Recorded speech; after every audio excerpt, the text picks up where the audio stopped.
গরিব না খেয়ে ধুকে ধুকে মরছে। আজকে আমাদের বাংলাদেশের মেয়েরা ইজ্জতহানি হচ্ছে। আজকে ব্যবসায়ীরা ব্যবসা করতে পারছে না চাঁদাবাজির কারণে। এই দেশ আমরা চাই নাই, এর জন্য আন্দোলন করি নাই, সংগ্রাম করি নাই। ইনশাআল্লাহ আগামী তার একটা আন্দোলন হবে, যে আন্দোলন হবে চাঁদা মুক্ত আন্দোলন, জালেম মুক্ত আন্দোলন, ধর্ষণ মুক্ত আন্দোলন।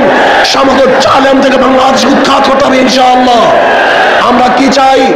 আগামীতে ইসলাম হুকুমত কায়েম করতে চাই, ইসলাম হুকুমত কায়েম করতে চাই। ইসলাম হুকুমত কায়েম করলে কি হবে?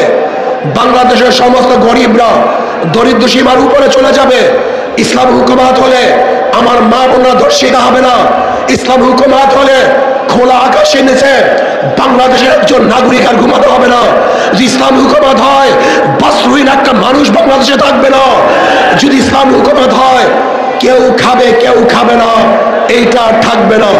কেউ 10 তলায় কেউ নিচতলায়, এই বৈষম্য থাকবে না।